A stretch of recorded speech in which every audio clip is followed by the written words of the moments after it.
É um prazer estar aqui com vocês. Bem, este sou eu, Eduardo Belo, trabalho como autor roteirista e também como diretor. São funções que, ao meu ver, se complementam muito. A gente vai ver isso ao longo da nossa conversa.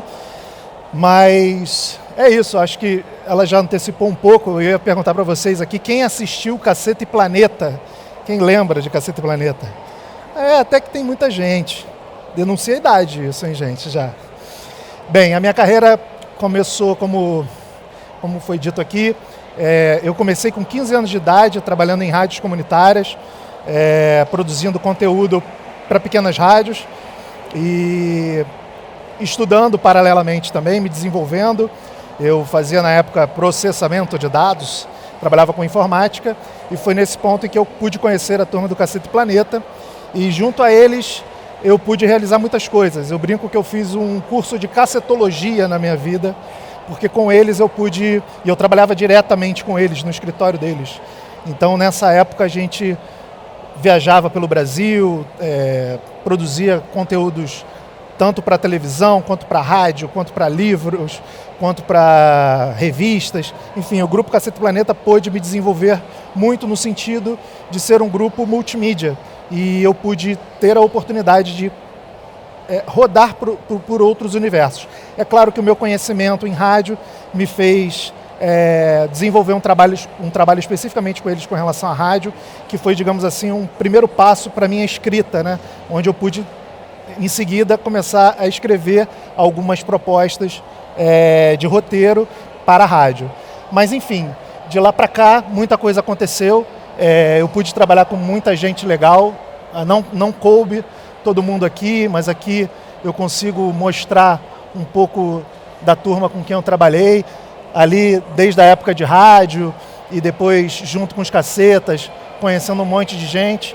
E aí em 2010 eu fui para a TV Globo, na verdade em 2008 eu fiz parte do time de colaboradores do programa, como roteirista também, e em 2010, com o fim do programa, eu fui para a TV Globo para trabalhar no cargo de produtor de conteúdo transmídia, que na ocasião tinha muito a ver com coisas que estão sendo ditas aqui. Era o momento em que a TV Globo apostava em produções como novelas e olhava para essas produções derivando conteúdos para a internet. Então, várias webséries. A minha primeira novela foi Cordel Encantado.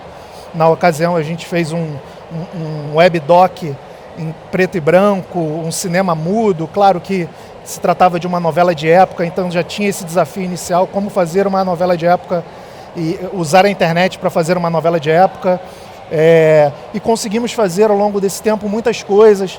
Aqui uma turma muito bacana. E o meu último trabalho, talvez de maior sucesso, realmente esteja relacionado ao Big Brother, onde em 2020 eu passei a colaborar como roteirista de humor, dos quadros de humor. Então eu começo esse trabalho com o Rafael Portugal e depois com Dani Calabresa, Paulo Vieira. Esse ano nós tivemos o trabalho com Marcos Veras e o querido Luiz Miranda, mas eu acho que isso aqui eu trago como um painel para mostrar que a criação requer também muita habilidade para você lidar com pessoas consagradas, né? O nosso desafio muitas vezes é criar um texto divertido em nome de pessoas já consagradas. Isso é um maior barato. Quando me convidaram para essa palestra, eu pensei, bem, eu acho que eu posso propor uma palestra sendo produzida por ChatGPT ou por inteligência artificial. Vamos fazer esse desafio. E a turma gostou dessa minha proposta. E a partir daí eu falei, bem, vou usar a inteligência artificial para produzir essa palestra.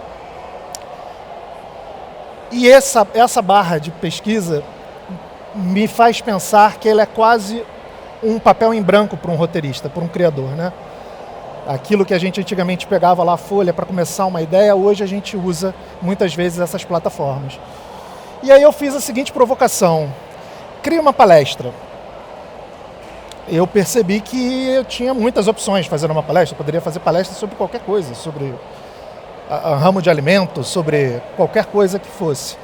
Falei, não, eu preciso de uma coisa mais específica. Crie uma palestra sobre escrita criativa. Aí eu comecei a perceber algumas coisas mais positivas. ele já me ensinou, já me orientou como fazer uma palestra sobre esse assunto, de exemplos. Então, eu falei, olha, legal, eu gostei disso, mas eu vou aprimorar um pouco mais essa minha apresentação. Vou usar um recurso típico do stand-up. Quem aí já foi a show de stand-up sabe que sempre começa com uma piada com quem mora longe, né? E aqui eu sei que tem Senac para tudo quanto é lugar e vem gente de muitos lugares. Então tem gente que vem de muito longe. Eu falei, poxa, então vamos começar com uma piada para ser matadora essa minha entrada.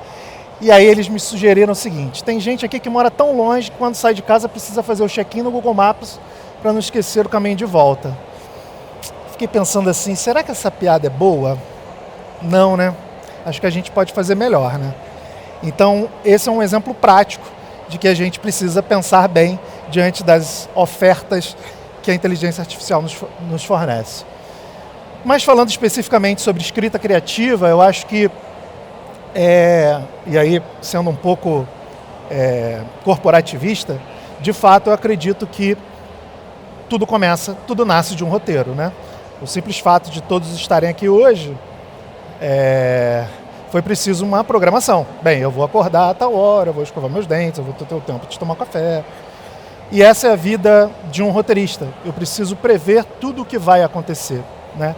Exatamente tudo o que vai acontecer. Isso é muito importante ficar claro, porque muitas vezes a gente imagina, né? Tem a mãe de um grande amigo meu que trabalha comigo, Saulo Aride, um grande abraço para Saulinho, que ele brinca que a mãe dele, um dia, ele estava trabalhando no encontro, e a gente já trabalhou junto no encontro com Fátima, ele perguntou assim, mas meu filho, o que você faz no programa da Fátima? Ele falou, mãe, eu escrevo o que ela fala. Ela falou, não, mas não é possível que você escreve, porque eu vejo o que ela fala para a câmera, aquilo que ela pensa. Não, mãe, tem um teleprompter. E ela está falando tudo aquilo que eu escrevi. Porém, obviamente, a Fátima é uma pessoa treinada para fazer com que aquilo não pareça. E, de fato, o trabalho de um roteirista também é esse, é fazer com que seja colocado na boca do artista a sua ideia e que pareça que foi ele que pensou naquilo, né? Então essa é a importância do roteiro e aí a provocação é como a inteligência artificial pode nos ajudar nisso. Eu separei alguns recursos mais familiares, né, para todos nós. O ChatGPT, sem dúvida, é um grande parceiro, é um parceiro de escrita, é um parceiro que pode te ajudar com brainstorms. Mas também tem o Gemini, que hoje está integrado, por exemplo, ao Google, né? Por mais que a gente pense que a gente não está usando a inteligência artificial, nesse momento a gente já está usando a inteligência artificial sem a gente nem ver, né? O Gemini é um grande exemplo disso. Então, essas ferramentas, digamos, mais amplas, eu acho que elas nos favorecem muito no momento de um primeiro contato, como eu trouxe para vocês o exemplo, né? Cria um filme, cria uma história de amor, cria um filme de história de amor que fale sobre vinhos, e a partir daí a inteligência artificial vai te ajudando com exemplos e você pode e deve usar a sua criatividade para seguir contando a sua história. Aqui algumas ferramentas mais específicas e que eu uso no meu dia a dia. O Transcriptor é uma ferramenta que é ótima porque ela transpõe para texto tudo aquilo que a gente tem em vídeo. Então, pense que muitas vezes a gente vai fazer, um exemplo, uma ação de merchandising, né, de uma propaganda de um produto da Natura, por exemplo, né? E ela fala sobre um assunto, sobre um fruto, esse fruto que é específico, que gera bem para a sua pele. E aí, ao escrever uma pauta sobre esse assunto, eu preciso pesquisar. Nesse sentido, a inteligência artificial pode nos ajudar com maiores informações sobre essa fruta, sobre essa região onde essa fruta nasce, né? Sobre todo esse processo. Mas aí eu achei um episódio no YouTube de um documentário que falava especificamente sobre esse assunto. Existem vários recursos, inclusive de você jogar o link, ferramentas da inteligência artificial, em que você pega o link do vídeo no YouTube e você transpõe isso tudo para texto. Isso é incrível. Mas o Transcriptor faz isso quase roteirizando mesmo, sabe? Ele divide, ele te entrega o roteiro a partir de um vídeo. Ele transcreve todo um roteiro. E não só isso, ele também transcreve reuniões. Eu ontem mesmo tive uma reunião e usei isso para fazer o teste. Eu tive uma reunião de 2 horas de criação, e no final eu recebi um arquivo por e-mail com toda a minha conversa. Então fica muito mais fácil, né? Na medida que a gente muitas vezes está conversando com um roteirista, colega que tem uma ideia genial, mas a gente acaba não anotando, ou então um artista que está participando daquela etapa e faz uma piada super engraçada. Isso está tudo registrado, basta a gente depois ter acesso a esse recurso. Então é uma ferramenta muito legal. CapCut, que acho que a maioria já deve ter ouvido falar, é uma ferramenta muito familiar, é uma ferramenta que está à disposição de todos nós, na palma da nossa mão, no celular. É uma ferramenta muito simples, é uma ferramenta de edição, mas ela ajuda também na criação, porque, no fim das contas, ela tem acesso a bibliotecas, imagens. E aqui eu acho que vale a pena subir uns corações, isso faz parte de um roteiro, a gente prevê. Nesse momento, entram corações na tela, e o CapCut nos ajuda com isso.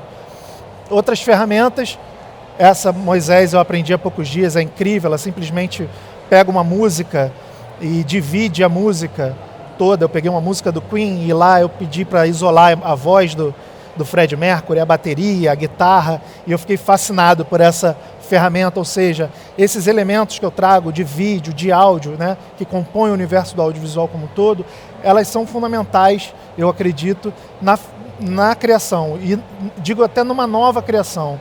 Eu acho que os roteiristas, até aqui, eles acessavam mais os livros, né, as revistas, e hoje não, hoje a gente tem vários recursos para ter acesso a isso. E aqui dando um exemplo prático de como isso me ajuda na hora da escrita, uma das coisas que a gente faz muito no Big Brother, e é uma produção desde o tempo de Caceta, são as famosas paródias, né, onde a gente pega uma música de um artista, tira a voz do artista e coloca a nossa música, a nossa letra com o nosso apresentador, o nosso humorista cantando. Então, para mim é fundamental ter essa base limpa. E aqui com isso eu consigo tirar a voz que vai me atrapalhar na hora da criação, e ao ficar ouvindo aquela música, eu vou escrevendo, digamos assim, uma nova canção, né? Uma paródia de fato. E aqui uma última ferramenta que é mais do campo visual também, que é um gerador de imagem. Alguns de vocês devem conhecer, Leonardo. Eu acho engraçado que é Moisés, Leonardo, daqui a pouco vai ter o Enzo, vai ter o Matheus, enfim, os nomes são super modernos. Enfim, aqui eu trago também algumas ferramentas mais profundas do mercado, né, no sentido da escrita, que é aquilo que as grandes empresas, as plataformas, previamente já, através da inteligência artificial, mapeiam e nos orientam muitas vezes para criar, né? Eu me lembro que uma vez na novela Amor à Vida, qual eu fiz parte, antes da novela entrar ao ar, houve uma série de pesquisas que identificava que o público paulista era um público ao qual a TV Globo precisava falar na época. E a novela Amor à Vida se passava em São Paulo, né? Não à toa foi criada ali uma novela. Então, muitas vezes, existe esse tipo de demanda, né? Uma demanda da empresa, uma demanda do seu contratante. Poxa, vai lá, faz uma palestra sobre escrita criativa. Então, a partir daí, você precisa se desenvolver. Mas, no caso das plataformas, eles analisam isso através de seus algoritmos. Na medida que eles percebem que determinadas séries estão sendo vistas, eles percebem, opa, acho que o público está querendo falar sobre isso. E, a partir daí, o mercado começa a se mobilizar. Então, a inteligência artificial já nos ajuda antes da gente começar a trabalhar, antes da gente ser contratado, digamos assim, a inteligência artificial já está nos ajudando. Além de identificar esses padrões de sucesso, algumas ferramentas te garantem, olha, vai por aqui que você vai se dar bem, né? Use esse tipo de cena, favoreça esse tipo de take, porque é o que o público quer ver. Ajuda na criação de roteiros, como eu já falei para vocês aqui. Aprimora os processos de pós-produção, essa parte da edição, como a gente usa recursos que pode facilitar. Você imagina, antigamente, certamente tinha uma empresa responsável por pessoas que ficavam ali digitando tudo que era falado para criar as suas legendas. Hoje, aquilo que nós fazemos no nosso celular, obviamente, as grandes plataformas estão usando também esses recursos, né? Entre outros, né? Desde a colorização e tudo mais. E que também otimiza nesse processo de divulgação. Você pode chegar para a inteligência artificial, por exemplo, que é o seu companheiro de escrita, e pedir para ele uma ajuda para você divulgar aquele filme que você acabou de escrever. Crie 30 posts falando sobre o meu filme. mas o meu filme fala sobre isso, isso, isso e isso. Eu gostaria que destacasse esses pontos. E a partir daí, a inteligência artificial, ferramentas simples como o ChatGPT, pode te ajudar na confecção dessas ideias. Ou seja, essa é uma ideia sua, você criou esse filme, você forneceu para eles essas informações sobre o seu filme e ele vai te ajudar nesse momento de divulgação. Alguns pontos importantes, né, como eu acabei de falar aqui numa entrevista que eu dei, que é a questão dos direitos autorais. Isso é uma coisa muito importante e é uma faca de dois gumes, né, porque afinal, enquanto roteirista também, eu prezo pelos direitos autorais da minha obra, ao mesmo tempo em que muitas vezes eu posso estar usando, como eu dei o exemplo, uma produção de alguém, de algum artista, para fazer piada com a música dele. Obviamente, essa música precisará passar por um processo burocrático em que nós pedimos a autorização da editora para que a gente possa usar essa música, e isso tem um acordo, né, dentro disso. Então não é tão simples assim, chega lá, pega a música, faz. Não, no meu processo de composição, pode até ser, é um recurso meu, em que eu estou ali trabalhando, mas na medida que a gente vai colocar isso no ar, que isso vai virar um produto, né, a gente precisa ter essa supervisão humana, né, que é um ponto importantíssimo, ao meu ver, do processo criativo. Você vai desenvolvendo as suas ideias e chega um ponto que tem algum chefe, né, tem algum responsável por tudo aquilo. E essa transparência com o público, para mim, é fundamental, né? No caso do humor, é mais fácil, porque com o humor a gente procura falar aquilo muito que o público está achando. Então a gente pode brincar, né, coisas que às vezes o programa não pode fazer, nesse momento pode, porque a gente está ali para brincar, no caso com os participantes do Big Brother, a gente tem autorização para isso, mas e aí entra esse recurso, né, da transparência com o público. A gente não pode esquecer que um determinado participante é chato pra caramba, né? E cabe a nós ressaltar isso. Então são alguns pontos importantes aqui. E aí eu procuro fazer um comparativo que eu acho que exemplifica bem essa divisão, né, das nossas capacidades daquilo. E eu, como adoro futebol, embora seja flamenguista, hoje em dia não esteja sendo muito bom, eu fiquei brincando se fosse uma competição, se fosse um jogo em que a gente pudesse colocar o cérebro humano disputando com a inteligência artificial. Num primeiro ponto, a capacidade de aprendizado, né? A gente tem o nosso tempo de aprendizado, a gente aprende a falar, a andar, a falar, a escrever, e assim a gente vai conhecendo também um pouco mais do universo das piadas e quais as piadas fazer, em que momento seria adequado, essa piada é engraçada, essa piada não é. Tudo isso parte de um conhecimento, de uma série de referências, né? De uma série de programas de humor, de revistas de humor, de livros de humor que eu tive ao longo da minha vida. Já com a inteligência artificial fica tudo muito mais rápido, né? Eu brinco que a inteligência artificial, nesse caso, ela se assemelha a um videokê. Lançou uma música nova, é só você fazer um download, espetar lá e a música já vai estar lá. Você baixa o famoso patch de atualizações, né? No caso da capacidade de absorver conhecimento, nesse ponto, sem dúvida, a inteligência artificial nos supera. Embora a gente veja aqui outros pontos importantes, nesse momento ela ganha de goleada, porque ela consegue se atualizar muito rápido, ela consegue aprender muito mais rápido, né? O segundo ponto é a nossa capacidade de criatividade. Aqui eu já acho que dá o cérebro humano.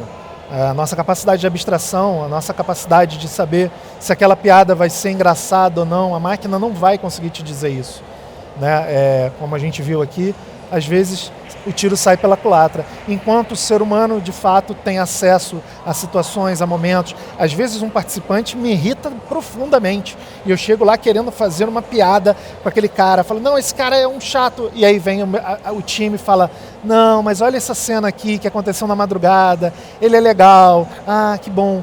Então isso é a nossa capacidade de criar em torno de um acontecimento. Já no caso da inteligência artificial, ela precisa ser municiada com as nossas informações, né? Então, para mim, nesse caso, quem vence é o humano, né? É o nosso cérebro. Essa, para mim, é uma questão central, que é a tomada de decisão. Em vários momentos, a gente cria uma piada e a gente tem pouco tempo, né? Muitas vezes o nosso quadro precisa ser mudado, por exemplo, no Big Brother, ou em outras experiências, como num programa em que a gente vai...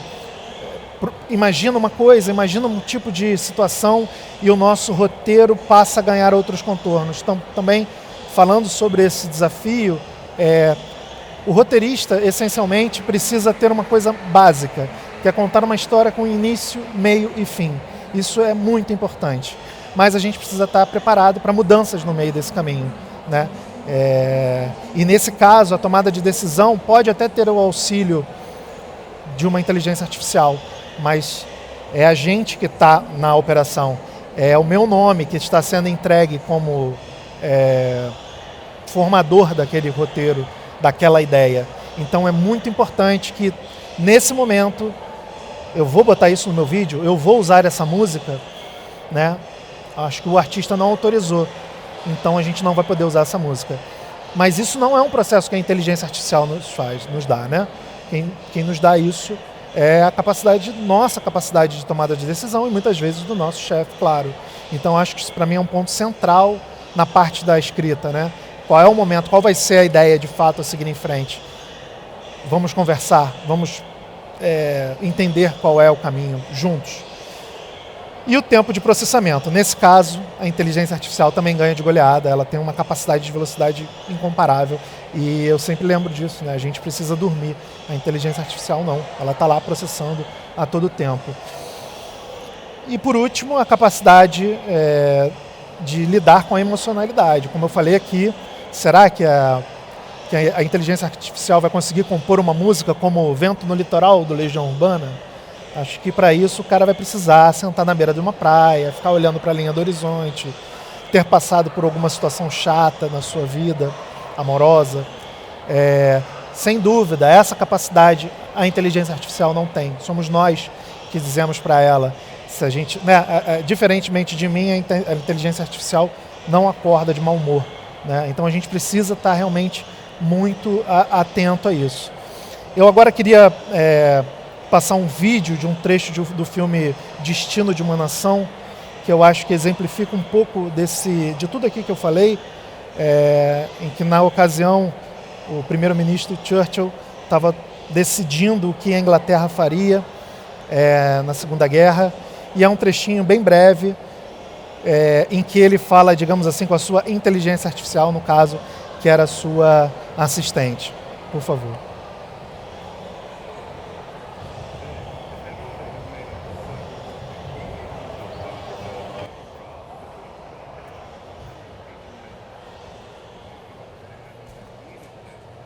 Brigadier Nicholson. 30 Infantry Brigade, Calais.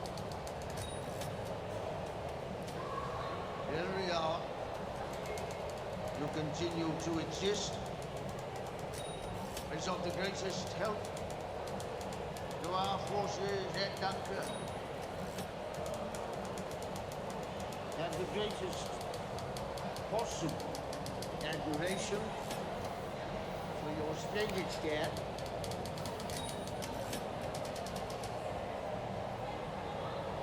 Your evacuation, however, will not take place.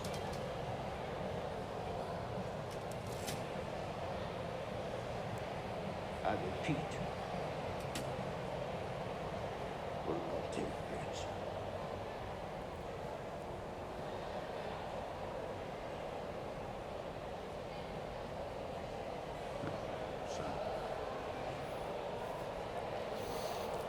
Bem, é um filme muito legal, eu recomendo que vocês assistam. Esse trecho desse filme me bateu na cabeça na hora que eu fiz essa palestra, porque eu, enquanto roteirista, eu sempre tive um sonho, que tivesse alguém que pudesse fazer mecanicamente esse trabalho para mim. Eu tive essa ideia agora, eu tive essa outra ideia, eu acordo com 30 ideias logo cedo. Mas e as consequências do que eu escrevi? Né? Aqui no caso a gente tem uma secretária que tem a emocionalidade e percebeu que poderia não dar certo o que ela estava escrevendo, né? Ou melhor, poderia haver uma consequência grave, e de fato houve. Essa mensagem foi enviada, a tropa ficou na ocasião e foram bombardeados E o Churchill perdeu a tropa dele. Claro que eu estou indo aqui para um extremo, né? Mas às vezes aquilo que a gente propõe para ser escrito pode dar errado, né? Claro que eu estou indo para um extremo, mas eu acho que essa cena do filme deixou para mim muito claro. E aí no fim, pessoal, o tempo já está acabando. Eu falei, poxa, para fazer um desfecho, cria uma mensagem de despedida, mas cria uma mensagem de despedida engraçada. Cria uma mensagem de despedida engraçada e convide todo mundo a me seguir nas redes, mas dessa vez tenta uma piada mais engraçada aí, ChatGPT. Aí a mensagem foi essa. Valeu pela presença, pessoal. Me sigam nas redes, pois assim como a IA, nossa conexão vai ficando cada dia mais forte. Melhorou um pouquinho, não? Não, ainda não, né? Acho que a gente pode fazer melhor, né, galera? Sem dúvidas. Obrigado pela presença de todos.